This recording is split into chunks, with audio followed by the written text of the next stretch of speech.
Oke. Nah ini, Iya. ini yang Ibu Damayanti Iskandar dari UIN Raden Fatah Palembang. Saya mau menanyakan, saya saat suatu proses metabolisme diblok atau dihambat karena adanya pendatang seperti virus dan lain-lain, apakah akan menyebabkan efek buruk pada proses metabolisme itu sendiri? Oke, gini, bagus tuh pertanyaannya. Artinya, kalau yang paling gampang gini, yang sudah terjadi saat ini ya, sudah terjadi saat ini.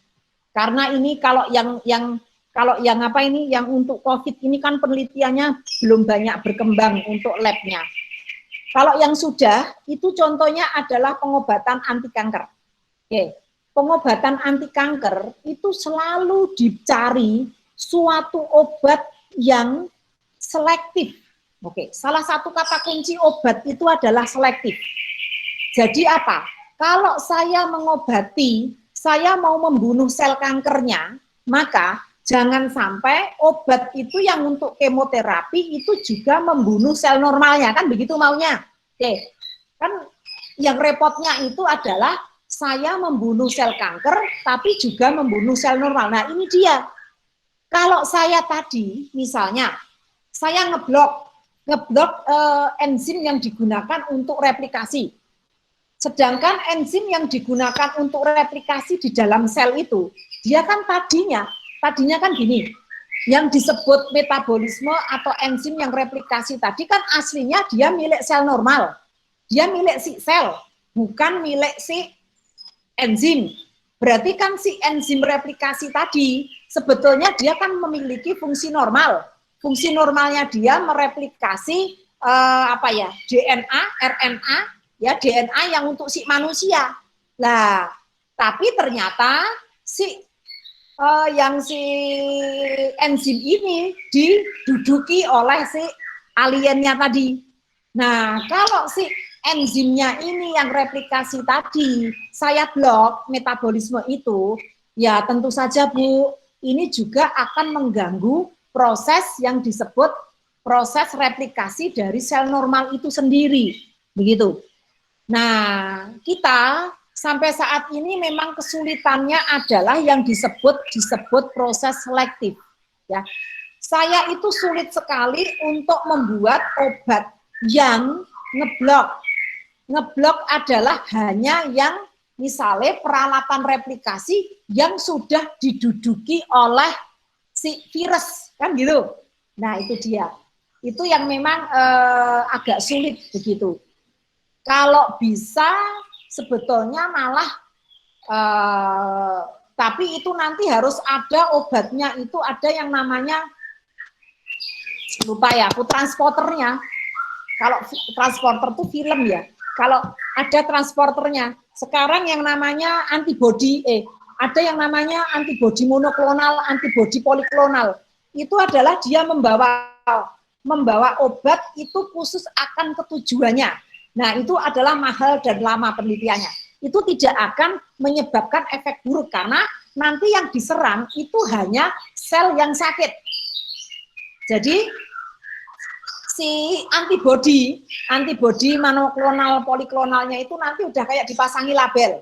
Label itu dia kayak alamat. Alamatnya adalah kamu nanti yang kamu serang hanya sel yang sakit. Maka dia tidak akan mengganggu yang sel normal. Namun kalau tidak ada transporternya seperti itu, hanya sekedar kayak saya minum paracetamol, ya sudah paracetamol itu akan beredar dari ujung rambut sampai ujung kaki. Begitu ya. Bu Darmayati. Oke. Nah, kemudian peradangan kita juga bisa menghambat enzim COX-2, begitu. Oke. Jadi enzim COX-2 ini kayaknya Ibu Damayanti Iskandar ini banyak anti kanker ya Bu. Ya, ini karena ada COX-2 juga ini. Oke. COX-2 itu memang juga berperan di dalam peradangan.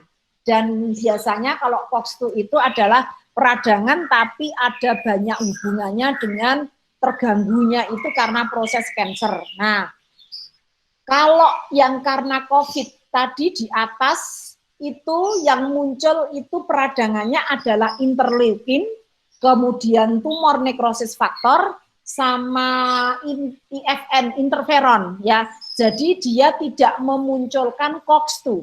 Artinya si SARS itu tidak mengakibatkan senyawa, artinya proses SARS untuk replikasi dan sebagainya tidak mengakibatkan upregulasi dari COX-2. Dia hanya upregulasi untuk interleukin, tumor nekrosis faktor sama PNF, interferon saja. Sehingga kita kalau mau dengan COVID tidak mungkin, kalau sekarang mungkin penelitiannya belum muncul, kalau sampai saat ini dia tidak ada pengaruhnya dengan COX-2.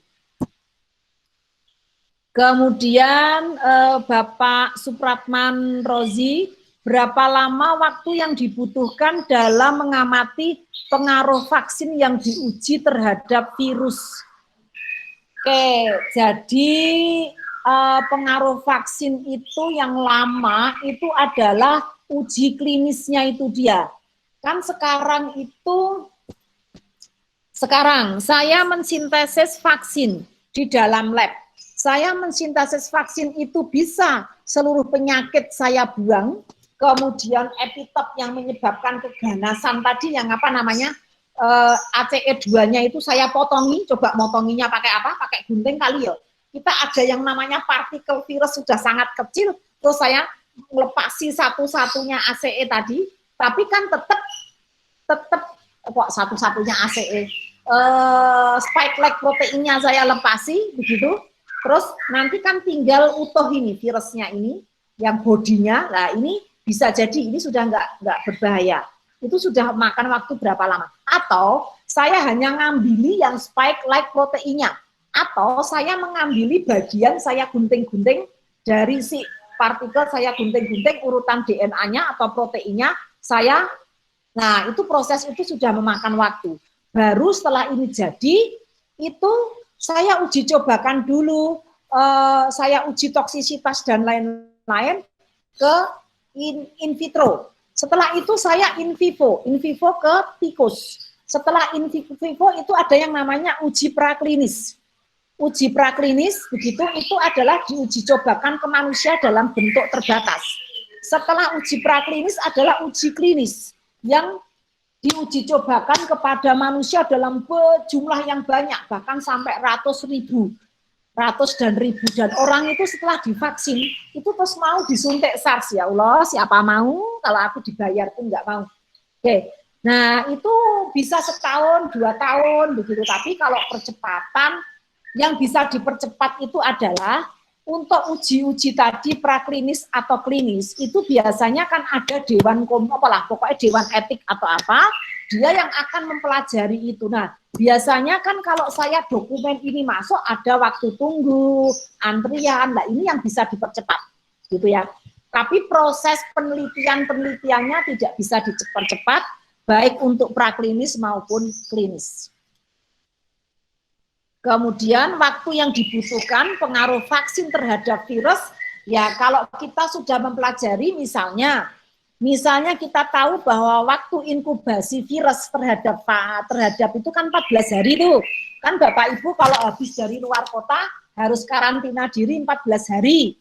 Nah, disitulah 14 hari. Kalau mau diperpanjang ya jadi 20 hari.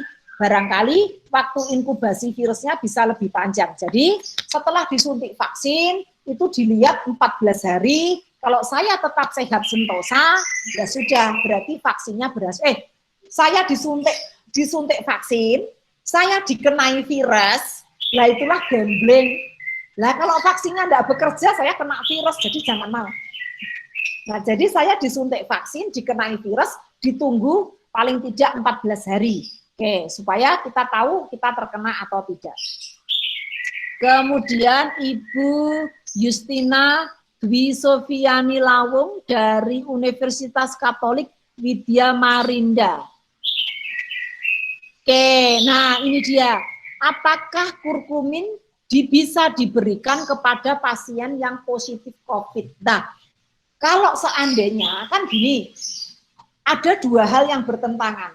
Dulu itu, awal-awal Dulu itu awal-awal ada COVID, itu kan kita di sini muncul cerita tentang empon-empon. Wah, terus empon-empon begitu diburu. Saya nyari kunyit susah, nyari jahe susah di mana-mana karena katanya empon-empon dapat menangkal COVID kan gitu. Terus habis itu ada salah satu profesor dari perguruan tinggi yang mengatakan empon-empon malah akan menyebabkan lebih terserang COVID, apa-apa kayak gitu. Artinya ada dua hal yang bertentangan seperti itu. Nah, itu kita tadi sudah membahas di atas dari efek-efeknya. Yang pertama, itu karena tadi sudah kita cerita di atas bahwa spike protein yang dari SARS itu akan menempel di ACE2, kemudian dia akan mengalami endositosis. Setelah mengalami endositosis, maka selubung kapsidnya itu akan dibuka, maka RNA-nya akan keluar. Nah, RNA-nya ini akan keluar, ditranslasi, direplikasi, kemudian nanti akan mensintesis ACT lagi. Nah, ketika ACT tadi dan ADAM tadi dipresentasikan ke permukaan dari sel, maka dia punya efek samping. Efek sampingnya ternyata memacu yang namanya sitokin. Memacu sitokin, padahal sitokinnya ada interleukin, ada interferon, kemudian ada tumor nekrosis faktor. Lah, interleukin ini, sitokin inilah yang kemudian menyebabkan peradangan. Oke, atau yang kemudian peradangan ini disebut badai sitokin. Yang coba nanti kalau ibu misalnya sempat nyari istilahnya sitokin storm atau badai sitokin ya. Badai sitokin itu. Jadi malah sitokin ini yang harusnya membunuh bakteri dan sebagainya, dia menyerang diri kita sendiri karena terlalu banyak. Nah, ini sitokin itu kalau untuk pasien positif COVID, dia yang sudah mengalami proses yang sangat yang sudah sampai ya lumayan parah karena sudah muncul peradangan, muncul badai sitokin. Padahal tadi salah satu kelebihan kurkumin itu dia akan memacu yang namanya kekebalan tubuh dengan cara mengupregulasi atau memproduksi lebih banyak interleukin atau memproduksi lebih banyak sitokin. Nah, kalau dia itu sudah positif COVID tapi parah, saya beri kurkumin, padahal dia sudah banyak sitokinnya. Saya tambahi kurkumin, maka produksi sitokinnya akan semakin banyak. Kalau produksi sitokinnya semakin banyak, sitokin storm atau badai sitokinnya akan semakin tinggi, ya semakin parah, begitu. Kalau seandainya dia itu diberikan kepada pasien yang positif COVID tapi yang tanpa gejala, yang OTG, orang tanpa gejala, oh itu insya Allah bisa. Tapi kalau dia diberikan kepada pasien COVID yang sudah bergejala, sebaiknya tidak usah ya. Tetap gunakan saja segala sesuatu yang tidak memperparah, yaitu yang jangan sampai, kalau mau nyari, nanti silakan dicari suatu bahan alam yang menaikkan produksi sel B atau sel T, bukan menaikkan produksi sitokin. Kalau kurkumin kan tadi menaikkan produksi sitokin, sehingga dia akan mengupregulasi dari sitokin yang diproduksi oleh si SARS ya. Jadi mungkin ada baiknya kita juga nyari-nyari suatu bahan alam apa yang menaikkan ekspresi sel B dan sel T, bukan sitokin. Kemudian bagaimana mekanisme pemberiannya? Nah ini saya nggak berani, ini saya nanti saya dikira buka praktek ini mekanisme pemberian berapa jam setelah diberikan dokter untuk menghindari gagal ginjal. Ini saya nggak berani jawab, nanti di lama-lama nanti adik-adik ibu bapak ini terus datang ke saya minta resep, kan gawat saya nanti buka praktek. Oke, jadi kalau ini bukan bukan rekomendasi loh, saya cuma pernah. Saya bukan berarti saya itu antipati terhadap yang namanya semacam jamu, pengobatan tradisional, tidak. saya tidak antipati. Oke, saya ini punya MAH. Oke, penyakit gastritis ya, gastritis. Itu saya tidak pakai obat dokter. Saya makainya pengobatan alternatif gitu. Artinya pakai jamu.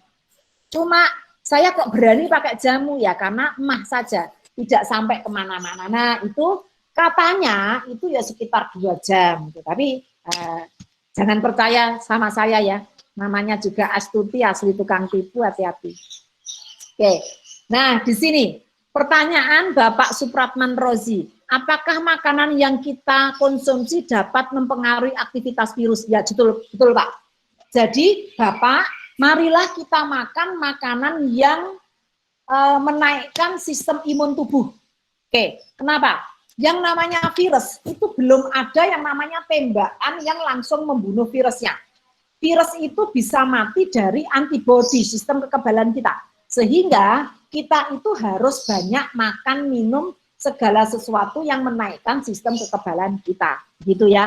Tapi juga termasuk makan bergizi, gitu. Makanya kalau yang kemarin disuruh banyak minum vitamin C itu toh ada toh, selain pon-pon vitamin C, betul kalau vitamin C, karena vitamin C itu adalah yang apa ya namanya koenzim bagi sintesis antibodi.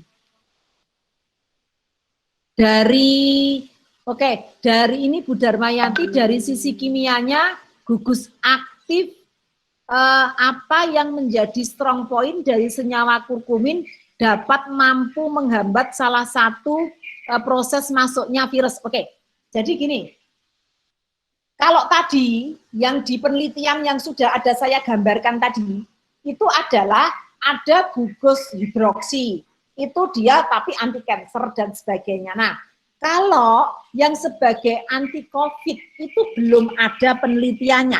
Nah, kalau Bu Damayanti Iskandar mau meneliti ini, bisa Bu.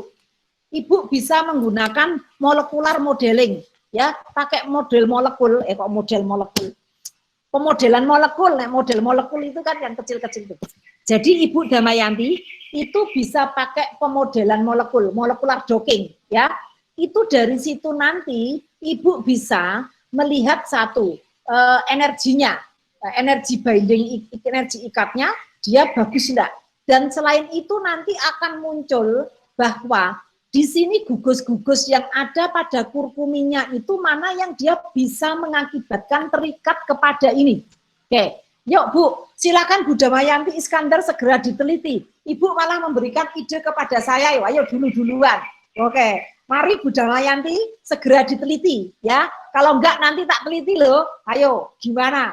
Oke, karena pakai molekular docking aja. Nanti dari molekular docking itu didokengkan karena ini masalahnya adalah proses masuknya virus berarti penghambatan dari spike protein S atau penghambatannya pada si ACE2 tadi. Nah, di situ nanti di molekular dokengkan. Nanti keluaran dari molekular dokeng itu akan muncul dari si kurkumin itu, gugus-gugusnya itu apa saja yang dapat terikat kepada si apa tadi, lupa toh, namanya juga lupa ingat, lupanya 2 kali, ingatnya sekali, si protein spike S tadi, ya. Nanti Bu silakan Bu, yuk molekular docking ya Bu ya, ini jadi satu topik loh, ini penelitiannya Bu Darmayanti Iskandar, tanpa harus keluar uang loh Bu, tapi ya keluar uang juga toh, molekular docking, saya sambil harus makan, minum, ya paling untuk makanan aja, tapi nggak ada bahan kimia ya, tetap kalau nggak makan, minum nggak bisa melakukan molekular docking. Oke, Ibu Justina Lawung, ada maksudnya proses translasi. Proses translasi itu begini. Kita ini untuk mencerna yang namanya amilum, kita makan nasi. Makan nasi itu amilum, maka enzimnya namanya amilase. Nah, bagaimana cara mensintesis enzim amilase? Ini di dalam sel. Sel itu tak anggap bundar. Nah, ini tangan saya. Ini di dalam sel. Di dalam sel itu bagian di sini itu ada yang namanya inti sel. Di dalam inti sel itu ada yang namanya DNA, deoksiribosonukleic acid, ya. ada deoksiribosonukleik acid, itu adalah DNA. Nah, DNA itu adalah penyandi semua proses metabolisme yang ada di dalam tubuh. Termasuk di sini DNA itu kalau saya urai itu ada potongan yang menyandi pembentukan enzim amilase, ya. Ada yang penyandi pembentukan enzim amilase. Nah, kalau saya ambil DNA ini, ya, DNA ini saya ambil untuk kemudian saya jadikan enzim amilase, hilang dong. Ini ibaratnya DNA itu harus tetap utuh. Sama seperti kalau ibu fotokopi, maka ada buku apa nih namanya ya, masternya. Masternya itu kan nanti yang difotokopi, kan nggak boleh saya minta masternya. Maka dari urutan gen penyandi enzim amilase tadi, itu dilakukan yang proses namanya transkripsi dulu. Proses transkripsi itu adalah semacam dikopi. Dari DNA ditranskripsi jadi mRNA, messenger ribonucleic acid, ya. Itu jadi messenger. Nah, urutannya itu ATGC, ATGC. Ini misalnya seperti ini. Ini urutannya misalnya seperti ini. Ada ini. Ini mRNA, ATGC, ATGC. Nah, kemudian dari urutan mRNA itu nanti ada yang namanya ribosom. Adanya ribosom itu akan membaca ini tiga. Ini adalah yang namanya kodon, ya. Ini apa ini? ATG, CA, ini. Dia akan membaca tiga. Nah, tiga ini satu kodon itu adalah tiga basa. Ini akan menjadi satu asam amino. Oke. Misalnya asam aminonya ini leusin. Yang tiga ini adalah leusin, isoleusin. Oke, ini misalnya. Ini misalnya tadinya ini tiga, diterjemahkan kalau tiga ini maka yang datang leusin. Kemudian yang tiga berikutnya yang datang isoleusin. Berikutnya yang datang glutamin. Berikutnya yang datang adalah glutamat. Maka proses penerjemahan kodon dari tiga ini menjadi asam-asam amino gandeng-gandeng inilah yang disebut proses translasi. Oke. Begitu. Nah, kalau sudah translasi, jadi sederetan asam-asam amino ini, maka dia nanti ada proses yang namanya post translasi, ya. Post translasi itu adalah dia pembentukan suatu protein dengan aktivitas tertentu. Baik, kemudian Ibu Juliana Miftahul Jannah, Ibu mohon maaf, ya udah tak maafkan. Udah tahu tadi minta maaf tuh. Izin bertanya, mengapa virus corona jika menginfeksi orang yang sebelumnya punya penyakit lain, proses kematiannya lebih tinggi dibanding dengan kondisinya sehat. Nah, misal begini, tadi kita sudah sepakat bahwa virus itu akan menyerang jaringan epitel. Yang di jaringan epitel itu terdapat yang namanya ACE2 tadi. Nah, ACE2 itu kan ada di dalam paru-paru yang di alveoli, ada di jantung, ada di ginjal. Nah, di situ dia kan akan merusak sel-sel tadi, karena dia akan masuk ke dalam sel, terus memakai mesinnya sel untuk memperbanyak diri. Terus setelah itu gara-gara proses itu muncul badai sitokin tadi. Nah, kalau sebelumnya orang itu sudah sakit, punya penyakit pneumonia, punya penyakit jantung, lah barangnya aja udah rusak, ditambahi corona, dia menjadi semakin rusak, sehingga semakin cepat gelarnya tambah satu, almarhum, begitu toh. Nah, sehingga kalau yang dia fisiknya sehat, meskipun nyerang, begitu, tapi dia tidak akan mengakibatkan sakit, begitu, karena mungkin antibodi kita itu kuat, sehingga saya ini sudah saya makanya gini, waktu itu kan selain empon-empon yang begitu rame, tapi kalau sekarang kayaknya sudah nggak dianggap lagi, kita udah menyepelekan, itu adalah minum vitamin C sama yang peningkat kekebalan. kayak Imbos dan kawan-kawan. Lah itu dia. Itu kalau orang yang terkena positif COVID, karena itu namanya virus tak bisa dimatikan, maka dia hanya minum yang namanya itu tadi peningkat kekebalan, vitamin C dan sebagainya. Itu adalah untuk yang tidak bergejala. Artinya apa? Fisiknya sehat. Fisiknya sehat itu apa? Dia itu tidak ada kerusakan di dalam organ tersebut. Begitu. Begitu Ibu Juliana, Ibu Justina, Ibu Damayanti, Bapak Supratman Rozi, kemudian siapa ya? Udah, terima kasih. Nah ini penanyanya cuma Bu Damayanti, Pak Supratman, Bu Justina, halah Bu Juliana, udah door prize-nya 4. Tuh. Nah, door prize-nya 4. Ya, nah, dibagi 2 gitu, dibagi 2 jadi 4. Oh ya, ini ada pertanyaan terakhir Bu dari Pak Supratman Rozi lagi Bu. Mana yo? Oke. Ya. Pak Supratman Rozi dari Unram. Dalam pemberitaan awal mula penyebaran COVID berasal dari hewan seperti kelelawar. Adakah yang telah mengamati perilaku kelelawar asal COVID dan mungkinkah vaksin bisa didapatkan dari hewan tersebut? Oke, 1. Ya, kalau yang dari kelelawar asal COVID, ya itu memang sedang rame-rame nih Pak, sampai boikot-boikotan antara Amerika dan RRC itu, gara-gara kan asal COVID itu, kalau Amerika bilang dari lab, kalau RRC dari kelelawar, kayak gitu toh. Nah, ini hanya Tuhan yang tahu aslinya dari siapa, kan gitu. Nah, apakah dari labnya, apa dari kelelawarnya, begitu.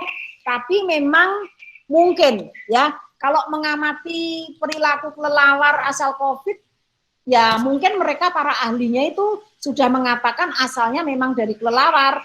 WHO sendiri kan juga bilang dari kelelawar, tapi Donald Trump kan marah, menganggap WHO apa mendukung RRC sehingga Donald Trump tidak mau bayar iuran ke WHO tuh. Nah, kayak itu ya Pak. Kalau asalnya dari mana yang benar hanya Tuhan yang tahu ya. Oke, tapi kalau menurut WHO itu dari kelelawar. Dan mungkinkah vaksin bisa didapatkan dari hewan tersebut? Lah, itu dia.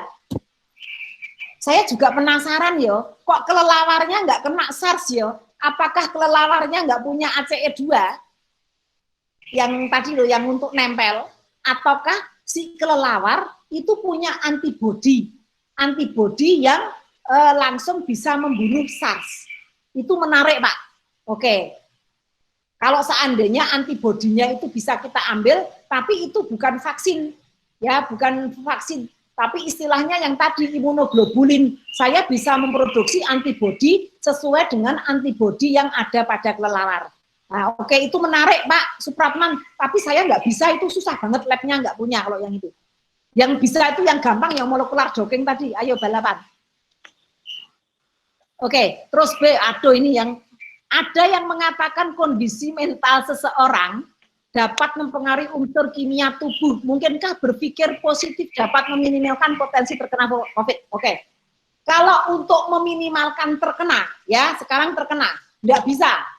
Kalau meminimalkan terkena, ya itu tadi cuci tangan, pakai masker, pakai hand sanitizer, jaga jarak, nggak usah kerumunan dan sebagainya.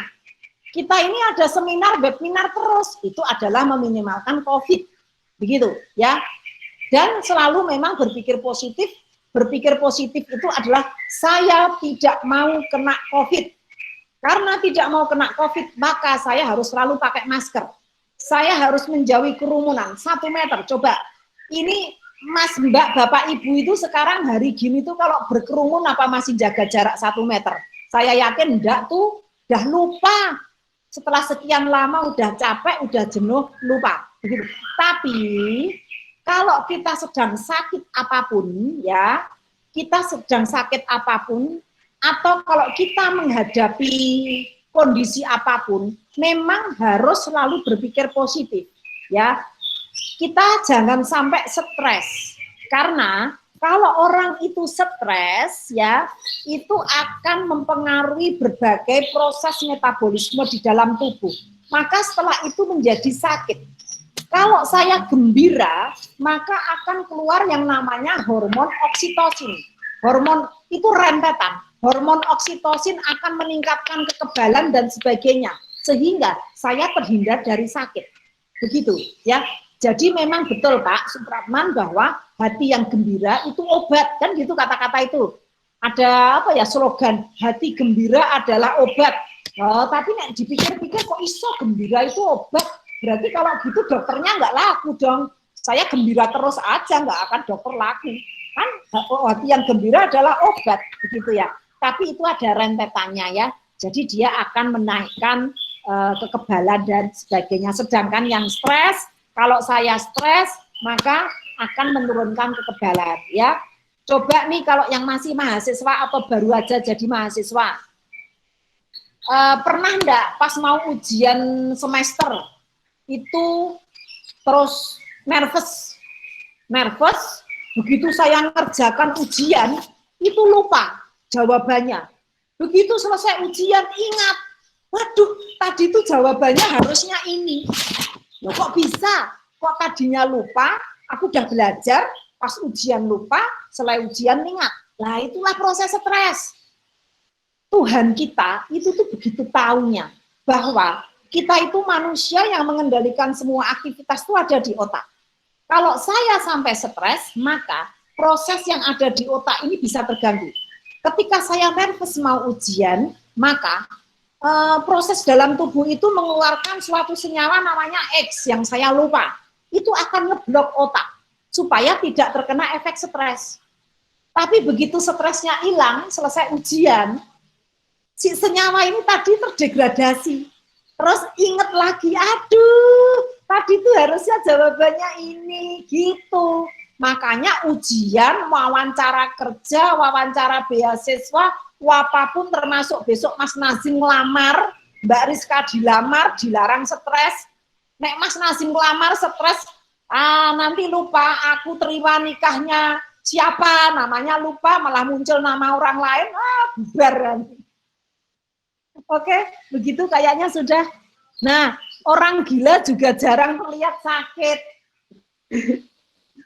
Gini loh orang gila, kenapa orang gila jarang sakit? Orang gila ya sakit, tapi yang sakit nggak ketahuan gitu ya. Karena gini, tadi kita sudah menyebut yang namanya kekebalan adaptif. Yang sel B ada sel memori tadi loh. Oke, coba kalau kita itu seringkali coba nih Mbak Rizka atau Mas Nazim atau Bu Juliana, Bu Sri Wahyuni. Saat ini yo, saya ngasih tempe goreng, panas, tapi terbatas. Ini pesertanya ada 100, tempenya cuma 30 misalnya.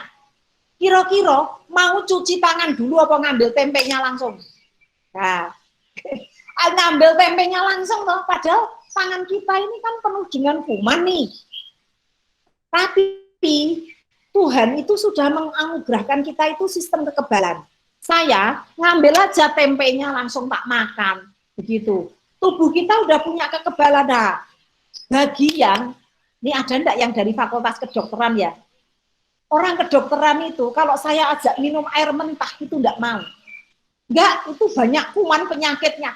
Halah, Tuhan itu kan sudah menganugerahkan kita itu penuh kekebalan kok, takut-takut amat. Beda kalau sama COVID ya takut, nggak usah nyoba-nyoba. Nah, itu kalau saya minum air mentah lah, paling ya cuma diare lah gitu lah. Nah, itu kenapa? Kalau saya terbiasa terpapar hal-hal seperti itu, maka sistem kekebalan adaptif kita itu akan jalan. Akan ada banyak sel-sel memori. Sehingga begitu datang ini, dia ada. Datang ini, apa? Antibodinya apa? Imunoglobulinnya apa? Cepat sekali. Sehingga orang gila itu tidak pernah cuci tangan. Orang gila tidur sembarangan. Orang gila makan makanan basi. Dia udah terbiasa sistem tubuhnya. Sistem kekebalannya sudah terbentuk. Sedangkan kita tidak punya. Saya imunoglobulin untuk makanan basi nggak ada dalam tubuhku. Sehingga begitu makan makanan basi saya langsung diare. Dan saya tidak akan pernah mau lagi makan makanan basi.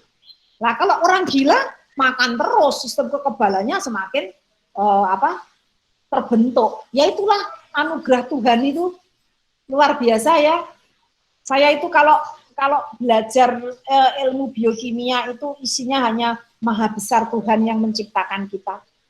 Beliau menciptakan kita kayak gini, proses metabolisme yang seperti ini tanpa kita itu harus on off. Coba ada apa Mas Nazim Rahmat makan nasi supaya bisa terjadi proses glikolisis dan seterusnya, terus tak ceklek on, enggak, makan aja gitu. Itu luar biasa. Mama Dada sekali-sekali khotbah ya. Oke. Ya, terima kasih Bu atas ilmunya. Dan dengan berakhirnya tanggapan dari Ibu dari pertanyaan terakhir dari Bapak Rozi tadi, maka berakhir pula sesi tanya jawab kita. Jadi, untuk yang dapat itu adalah dua yang beruntung ya tadi, Mbak Damayanti Iskandar dan Mbak Justina Dwi Sofiani Lawung. Ya. Ya, untuk menutup acara ini kami kembalikan kepada Mbak Rizka. Ya. Silakan Bu. Terima kasih Mas Nazim, terima kasih juga Ibu Endang, luar biasa sekali materinya, sangat mendalam sampai ke